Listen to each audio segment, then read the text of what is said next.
Hello, I'm Steve Connor. I'm the Director of Central Hampshire Veteran Services. We are a program that is mandated by the state of Massachusetts.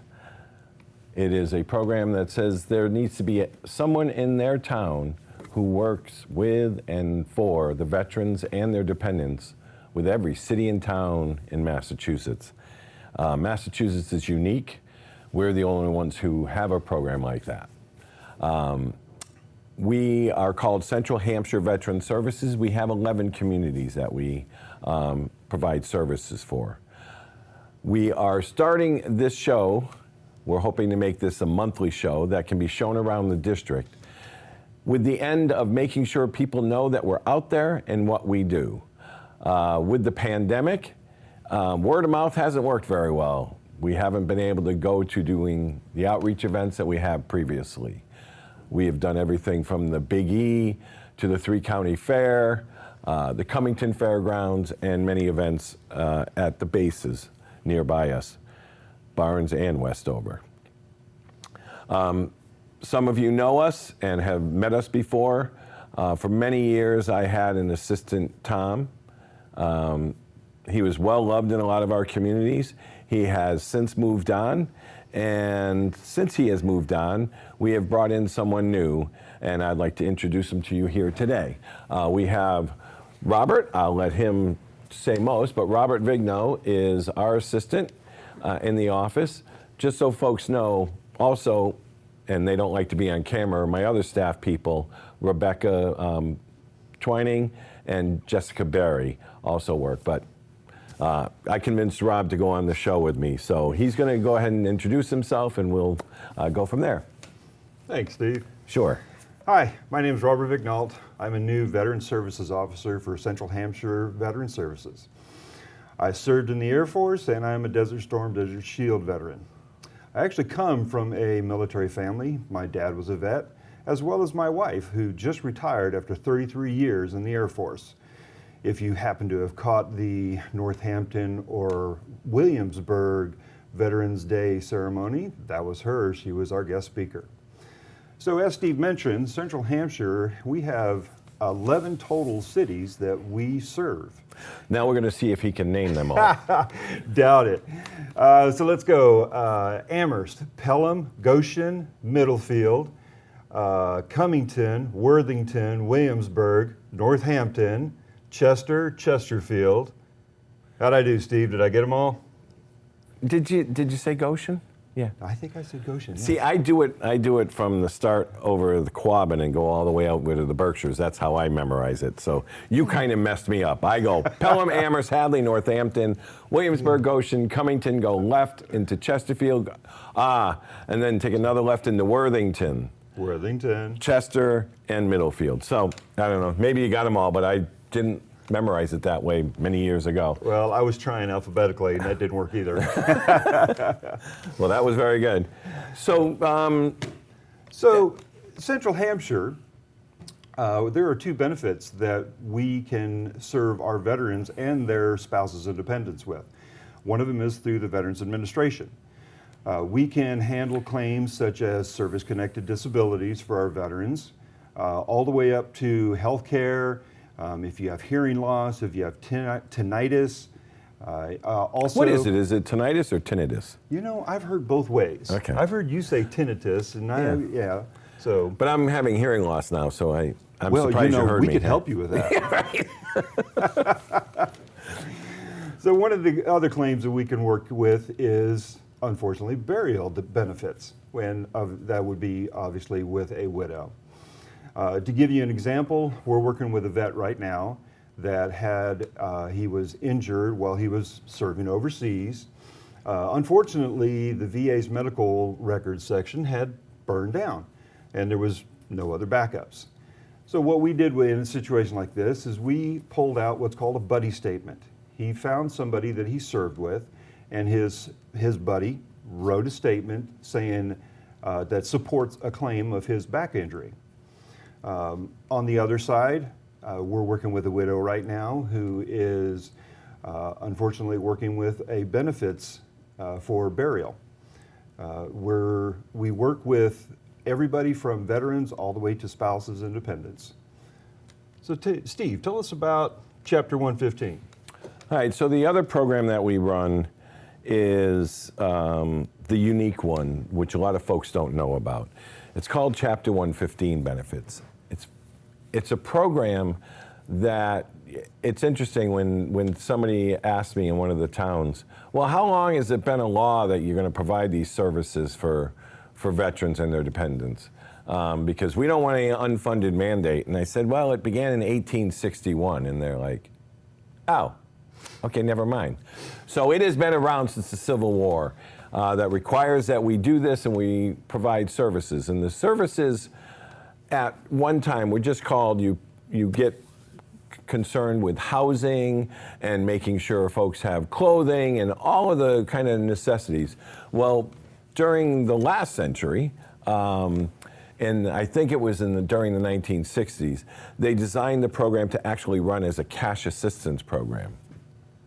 So what happens is we look at somebody's circumstances, say they're out of work, and their unemployment is run out, or they've returned from serving and they don't have a job immediately lined up and they need some assistance. We have a benefits program that all we need is your DD-214 and some other documents to verify information, and we can provide people with cash assistance. We also do it, and this is more of the bulk of what we do, is folks that are on fixed incomes, whether they are disabled, but not due to a service-connected disability, but say they have a disability that happened after the service, and they get some Social Security, but they didn't pay enough in. Well, we step in and assist people to get them up to a certain level of subsistence. And it's also for folks who are retired. Folks that are retired, say their 401k, especially if it happened in 2008, kind of took a crash on them and they don't have the same money that they thought. We can go in and we can help with medical expenses, medical insurance, co-pays, and sometimes helping with heat.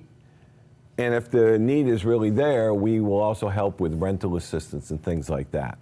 So that's the program that is probably the guts of what we do. And we have to do all of the reporting ourselves. We report to the state what we do. And rather than the town paying all the money, we get a bunch of it back depending on who we're working with, but it could be anywhere from 75% or 100%. And our program also, because of where we're located, with both the VA hospital on the grounds and Soldier On in our community, we've also helped with a lot of formerly homeless veterans, helping them get into permanent housing. And we've been doing that since I've been in existence, since I've been there, 2004. But in 2009, the federal government really stepped up a program to help end veterans' homelessness. And at this point in time, we're down to about half of what we had when we started that campaign in 2009.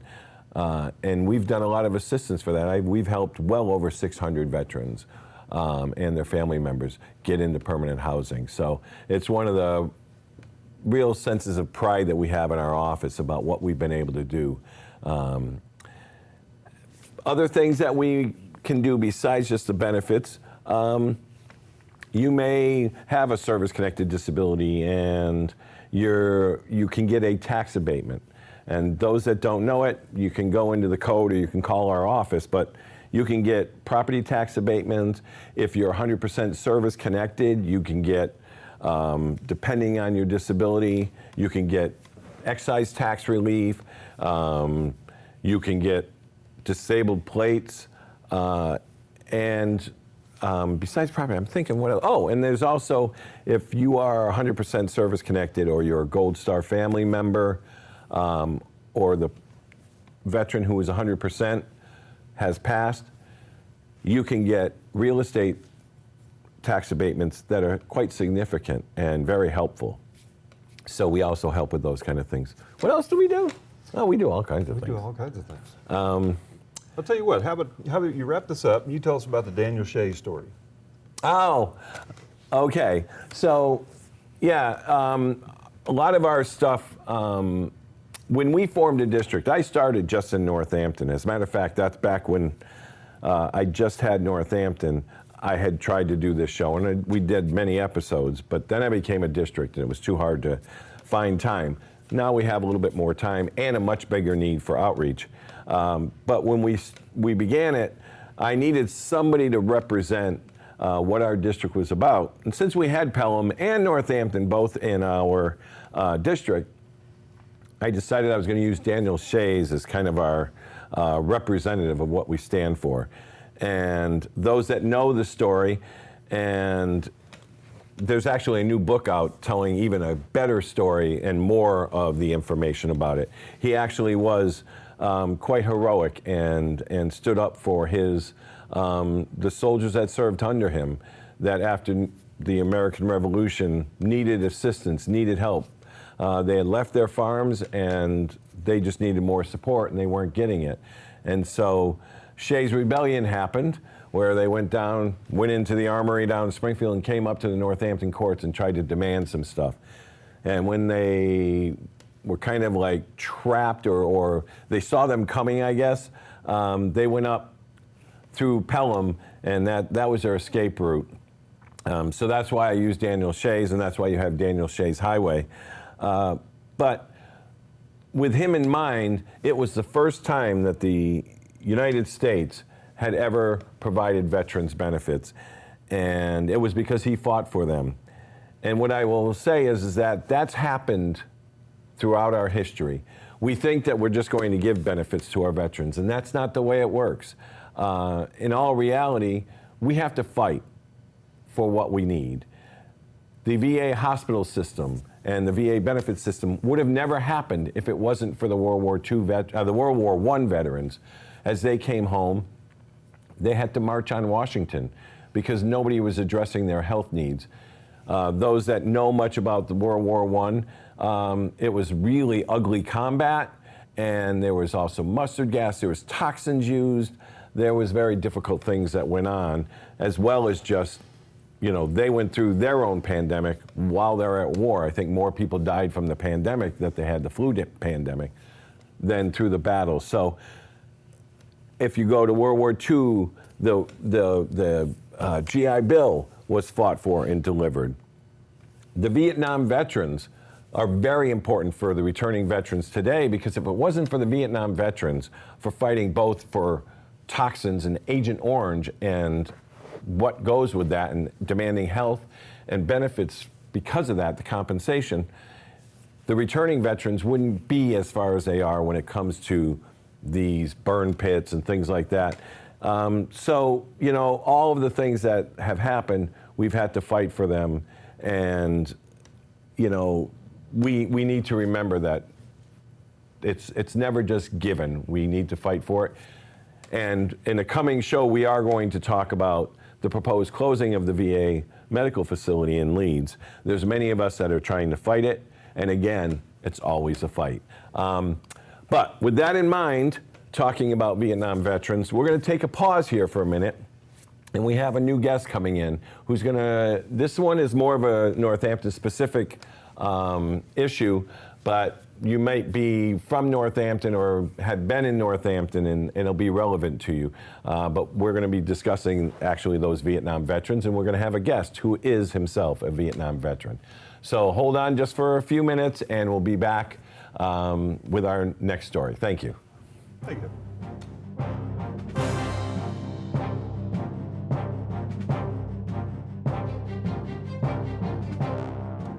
Hi everyone, welcome back. This is our new show about Central Hampshire Veteran Services and the issues that veterans and their families face in our 11 communities. We're planning this to be a monthly show. Nobody wants to see me that much. And we're going to bring up all kinds of issues that are going on in the veteran community and the services that we provide. Today we're doing a specific issue, and this is kind of dear to my heart. We are going to now speak with a Vietnam veteran and a Northampton resident who has been here a long time, the folks that may know of the 1812 Auto Body Shop. He is also the president of the Veterans Council of Northampton, and in his role, he has brought back something that we attempted 10 and a half years ago. He came up with the idea 11 years ago. We ran with it, and now we're varying it a little bit, but we're going to try it again, and I'm going to have Tom here to explain it. Tom Pease. Thank you, Steve. Yeah, my name is Tom Pease. I'm a resident of Florence.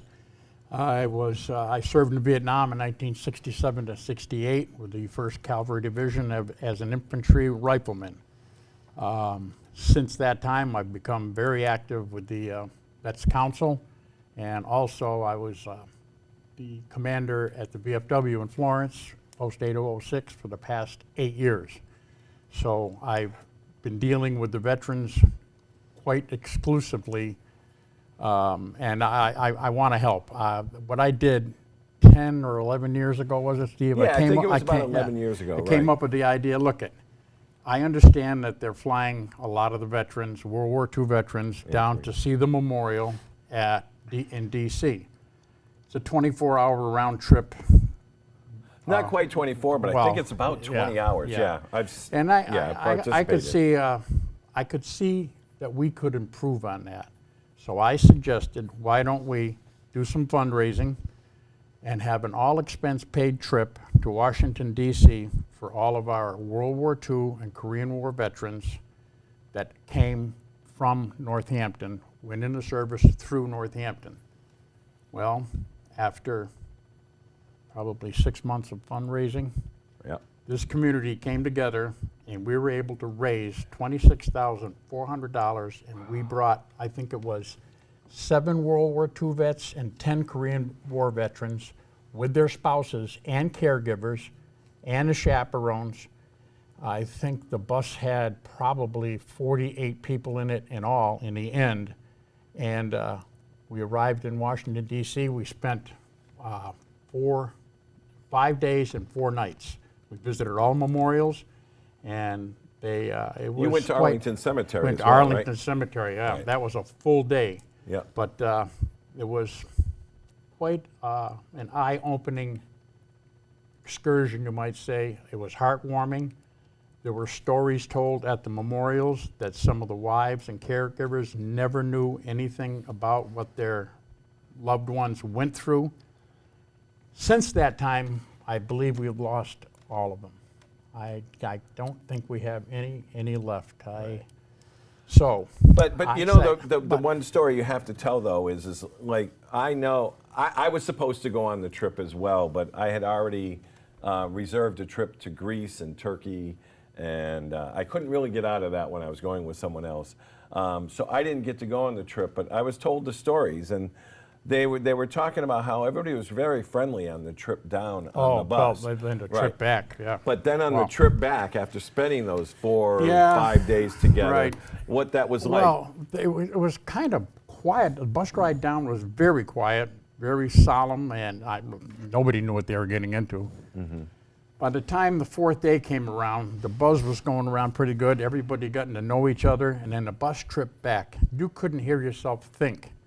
Well, my wife, Peg, we're sitting in the front seat, and I said, Peg, why don't you make a little call to public safety?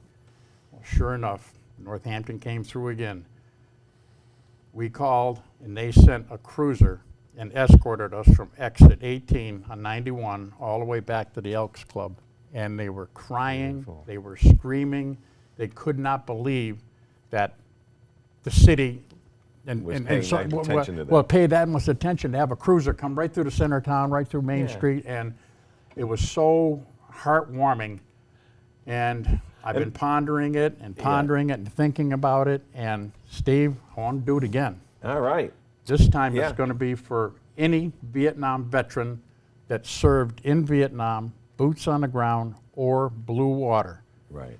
Home of record will have to be Northampton. Yeah, and that is a tough part. And I know that was a tough thing way back 11 years ago, having to say no to somebody who may have spent years living in Northampton. Right. But you know, it is a fundraiser and there needs to be limits. So the entire council back then and again said their DD 214 has to say home of record Right. was Northampton when they went in, because this is in Northampton. All the fundraising Yep. pretty much comes from Northampton to make Right. this happen. We're going to be reaching out to all our businesses and the Right. people in the past that have helped us.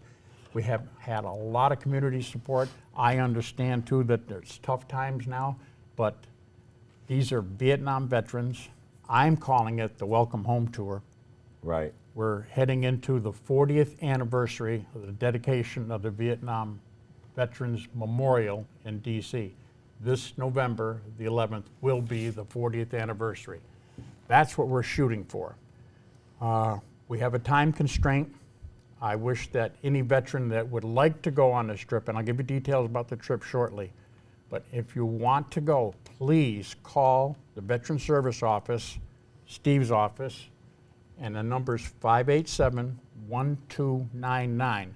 Please give your name, your address, your phone number, and if you can produce your DD 214, I'm sure we have some of that on record. Right, We right. can, but we need to have it done within the next, I believe, 10 days. We have until April the 1st. We've been constrained because of the pandemic. Everything is on a short notice right now. But we have to have a head count. We have to have a head count in order to do our fundraising and determine where we're going to be staying in Washington, D.C. The trip Or outside DC. outside. Have you ever seen the wall? Have you ever gone absolutely. down there? You've Yeah. seen it? Yeah. Yeah. So we're going back, geez, I don't even know how many years ago it's now. But I had never been to the wall, and we had a committee. I helped out in West Springfield. We brought the traveling wall, which is a 50% reduction size, and it happened at the Big E. And you reconstruct it and the whole thing. And we had a committee that worked on it. And it was amazing. It ran for 4 days, day and night. And we had Vietnam vets go in the middle of the night because that's when they wanted to go and see their buddy's name on the wall. And it was so moving. And then, but we were so successful with that the people that ran it invited us to come down to DC, and they took us to the actual wall. Yeah. But they wanted to know what we had done, and you know, our whole 4-day program was about the healing of it and what it means. So it's a spectacular scene. It's very moving, and watching the people come back and forth from the wall is amazing. Yeah, you always see the picture, you know, of a Vietnam vet that's, you know, got his hand on the wall. Right. When my wife was assigned to the Pentagon, we took a trip down there. And until you actually see that in person, which we did, you know, you never understand. Right. Right. And it's Yeah. very heartwarming and very tell you. tear-jerking. I hope we 20 can do this trip. You know, 20 years ago is when I went the first time, and it brought me to my knees. It absolutely did. Yes. And they kept bringing the flowers in and the wreaths, and just overwhelming. I got goosebumps thinking about it. But I want us to do it as a community and a Veterans Council. I want to get our boys back together, and if there's any females, I don't know. But you got to contact us by April the 1st. Our plan is to be leaving on November the 9th. That's a Wednesday. And we'll travel down there to our designated hotel. The day after is November the 11th. We plan on visiting some memorials. I don't know whether we'll go to You Arlington. mean November 10th? I'm sorry, November the 10th. My birthday. Yeah. Okay. But, And the Marines, right. but you know. On November the 11th, of course, Veterans Day, Right. that's the ceremony that's going to be taking place at the wall, and probably spend half the day there. And the time that we don't spend there, we can also go over to the Arlington National Cemetery, but you could spend a day there. I mean, Right. of course, the changing of the guard, you know, at the Tomb of the Unknown. So the whole trip, it's going to be 3 nights and 4 days. You're going to travel down, travel back. Right now, again, the important thing is to contact us at the Veteran Service Office and let us know if you are going to want to go. If your spouse or a caregiver, they're welcome to come along also. And if you need right, us, if you need us to find that There's plenty of people who would love to volunteer to go along, just like they do for that honor flight when they do it. Right, right. There are people who will go through it. But- You're right, though. The thing about the trip that we did back then and what we can do this time, it's not as exhausting. I know that we had one of the last times I was involved with honor flight. You know, it's getting them to a location, then we drove them to the airport.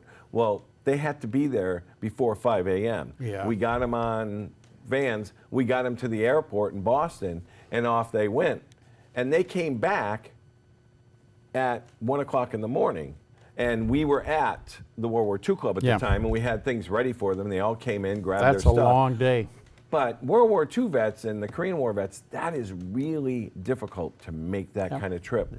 And none of us are getting any younger. Well, so, you know, this is the That's best the way purpose to do I it. wanted to do this now too, Yeah. Steve, is, you know, we're not getting any younger. Most of us, you know, we're in our 70s and 70s. yep. Unfortunately. I think the time is right now. This isn't all, I must express how much, this is all expenses paid. Right. You don't have to, all the meals, the transportation down to and from, the hotels, everything will be paid for from our fundraising. But then again, I can't say enough about the amount of time that we have to Raise get the that. head count going. Right. The head count is so And then raise important that right money. now. Yeah. So, again, it's all expenses paid. Did I say free? I said You said free. I yeah. said free. Now, is that just for the veteran? No, it's for the caregiver also. It's Right. the complete, the whole package. Of course, we'd like to know if you're ambulatory, non-ambulatory, if you Right. need, you know, any other help. And there were people who weren't Yeah. ambulatory last time. So Right. Yep. folks can be accommodated for it. That's not an issue. We just need to hear from you. Yep. So, yeah, just call our office, 413-587-1299, or you can email us at vetadmin, VETADMIN, and maybe we can stick it on the show, vetadmin@northamptonma.gov. Or just come down and see us and let us know that you're at all interested. It will be a wonderful time. And this one I'm going to be able to make. I hope so. I hope so. And some of your office help, because they've been stellar in everything that they do for the veterans. And I can't thank you enough. And I know a lot of my veteran buddies can't thank you guys enough for everything you do, because without you, you know, with being spokesman for us, you know, we don't know all the little idiosyncrasies that go on and, you know, behind the scenes to get our benefits. The one other thing that I'm going to push for, and I don't know if we're going to be able to do it that morning that we leave on the 9th, is I would like to get the breakfast, the veterans breakfast, done at the same time, and then we leave from the breakfast. In years gone by, we've had it at the Elks, which Right. is a perfect Yeah, it's venue another to do staging that. place, right? If we could have an early breakfast and then have the send-off, you know, Yeah. there and what have you. And we're also we'll probably have some media coverage with us. Right. Because the last time we had the Gazette reporter and photographer went with us to DC, and it was, he did a heck of a job. All right. All right. All right, folks, we're going to be wrapping up now. I want to thank Tom for coming. Welcome. And Yep. Robert, welcome. I'm going to drag Robert in a couple more times, I'm sure, onto the show. And our future shows are going to cover things like what's happening up at the VA Medical Center, what's happening with benefits. You know, we mentioned Blue Water Navy. Well, that was something, again, that was fought for, and it was fought hard by those Vietnam veterans and their family members. And they're finally getting recognized that they too are having issues with Agent Orange. They were less than 12 miles off. Some of them came back on shore just to get supplies and go back to the ship. So we will talk about those kind of benefits, and I think our next show we're going to really delve into our financial assistance program that we have here in our 11 towns through the Chapter 115 program. Like we said about this tour, it's a welcome home tour.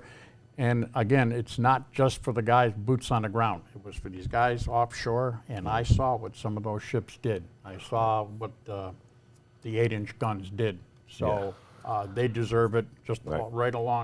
right beside us. So please contact the office. All right. Absolutely. And thank you for paying attention to our show. Thank you again, gentlemen. And thanks to Northampton Open Media. Somebody called you NOM, and I'm like, NOM? You mean Vietnam? And they're like, no, Northampton Open Media. And I'm like, oh, okay. A new acronym I have to learn. In the veteran world, we've got lots of acronyms, but I wasn't ready for television. But again, thank you, everyone, and we hope to see you next month.